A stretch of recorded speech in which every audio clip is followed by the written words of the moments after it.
We're bringing you live coverage of Julian Assange speaking via video chat to the UN General Assembly. Take a listen. 659 days without charge. I am free in the most basic and important sense. I am free to speak my mind.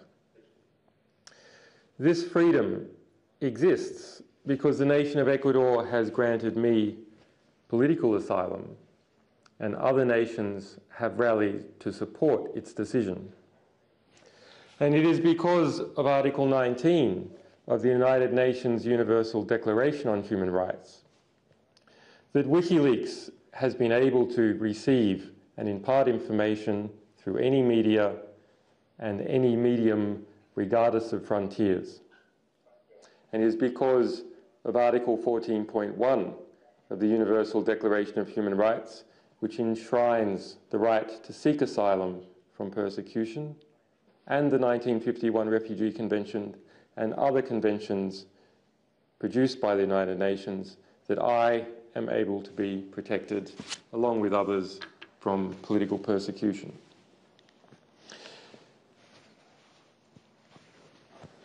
It is thanks to the United Nations that I am able to exercise, in this case, my inalienable right to seek protection from this arbitrary and excessive action taken by governments against me and the staff and supporters of my organisation. It is because of the absolute prohibition on torture enshrined in customary international law and the UN Convention Against Torture that we stand firmly to denounce torture and war crimes as an organisation, regardless of who the perpetrators are. I would like to thank the courtesy afforded to me by the government of Ecuador in providing me the space here today to speak once again at the UN in circumstances very different to my intervention in the Universal Periodic Review in Geneva in 2010. Almost 2 years ago there today, I spoke about our work uncovering the torture and killing of over 100,000 Iraqi citizens. But today I want to tell you an American story. I want to tell you the story of a young American soldier in Iraq. The soldier was born in Crescent, Oklahoma, to a Welsh mother and to a US Navy father. His parents fell in love. His father was stationed at the US military base in Wales. The soldier showed early promise as a boy, winning top prizes at science fairs 3 years in a row. He believed in the truth, and like all of us, he hated hypocrisy. He believed in liberty and the right for all of us to pursue it and happiness. He believed in the values that founded an independent United States. He believed in Madison, he believed in Jefferson, and he believed in Paine. Like many teenagers, he was unsure what to do with his life, but he knew he wanted to defend his country, and he knew he wanted to learn about the world. He entered the US military and, like his father, trained as an intelligence analyst. In late 2009, aged 21, he was deployed to Iraq. There, it is alleged, he saw a US military that did not often follow the rule of law, and in fact engaged in murder and supported political corruption. It is alleged it was there in Baghdad in 2010 that he gave to WikiLeaks, he gave to me, and it is alleged he gave to the world details that exposed the torture of Iraqis, the murder of journalists, and the detailed records of over 120,000 civilian killings in Iraq and in Afghanistan. He is also alleged to have given WikiLeaks 251,000 US diplomatic cables, which then went on to help trigger the Arab Spring. This young soldier's name is Bradley Manning. Allegedly betrayed by an informer, he was then imprisoned in Baghdad, imprisoned in Kuwait, and imprisoned in Virginia, where he was kept for 9 months in isolation and subject to severe abuse. The UN Special Rapporteur for Torture, Juan Mendez, investigated and formally found against the United States. Hillary Clinton's spokesman resigned. Bradley Manning, science fair all-star, soldier and patriot, was degraded, abused and psychologically tortured by his own government. He was charged with a death penalty offence.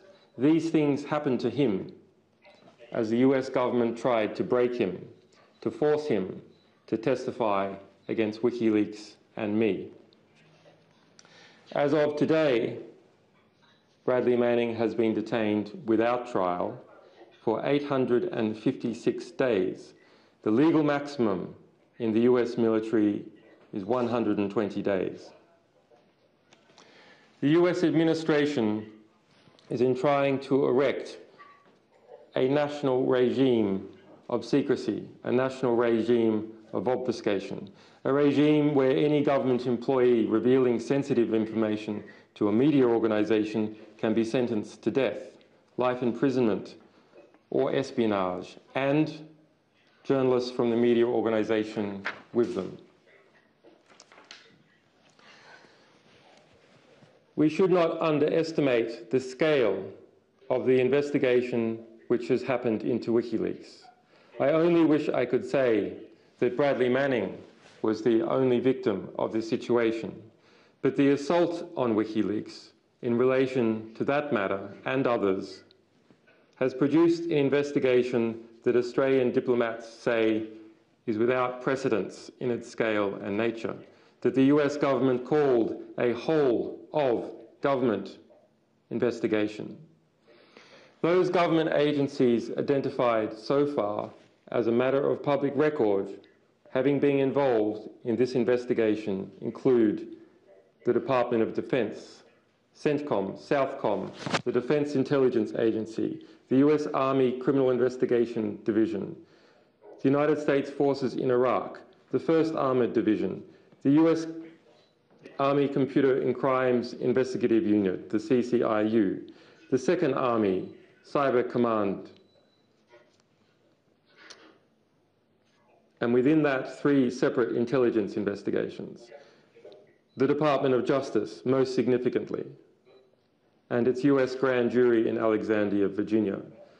The Federal Bureau of Investigation, which now has, according to court testimony early this year, produced a file of 42,135 pages into WikiLeaks, of which less than 8,000 concern Bradley Manning.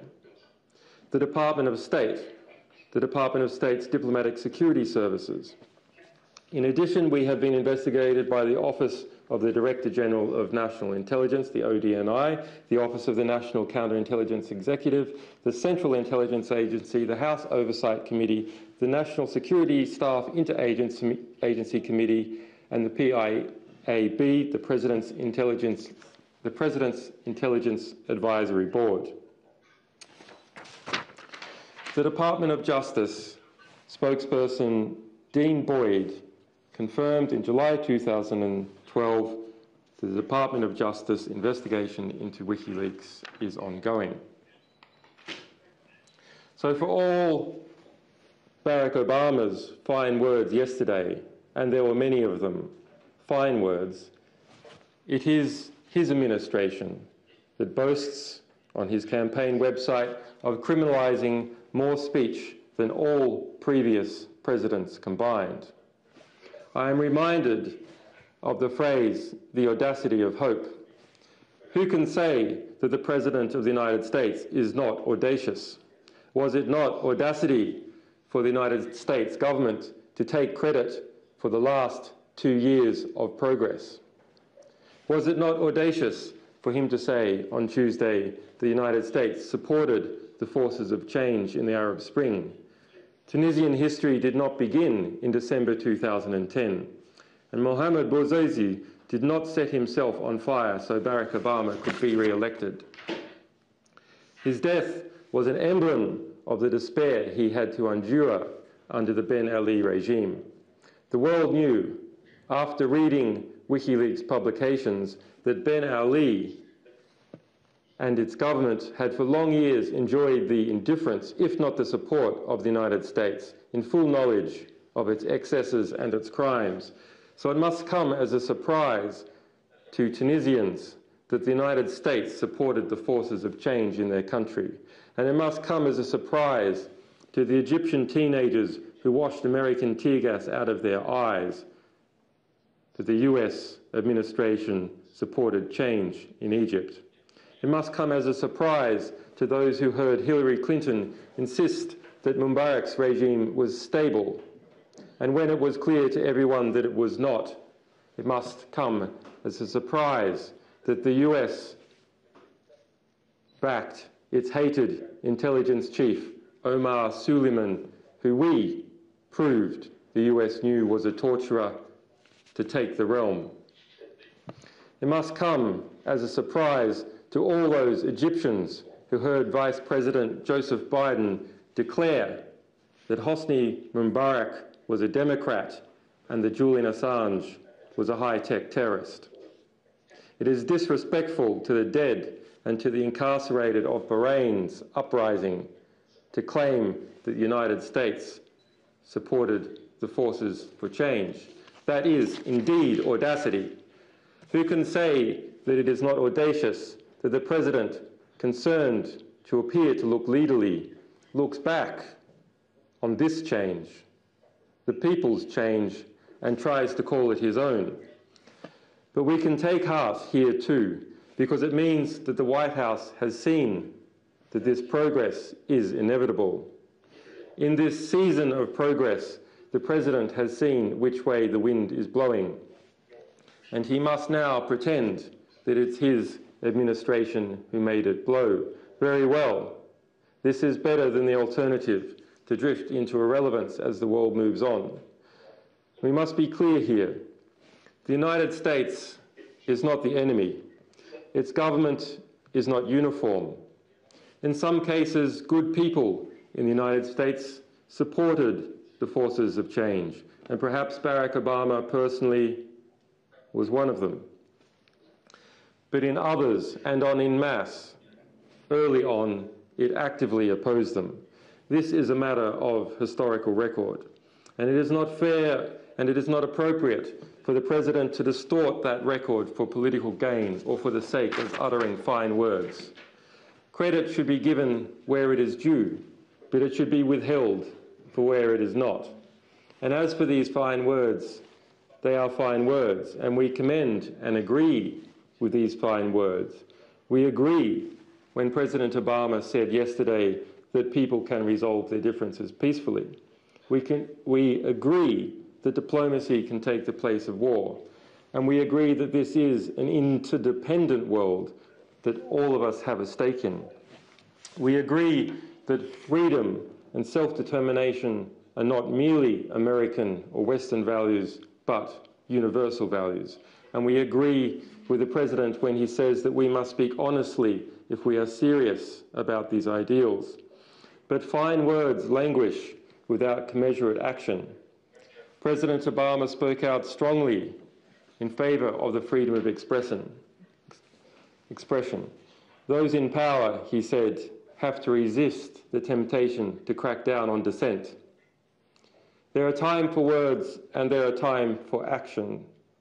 It is time that there are times for words and there are times for action. The time for words has run out. It is time for the US to cease its persecution of WikiLeaks, to cease its persecution of our people, and to cease its persecution of our alleged sources. It is time for President Obama to do the right thing and join the forces of change, not in fine words, but in fine deeds. Thank you.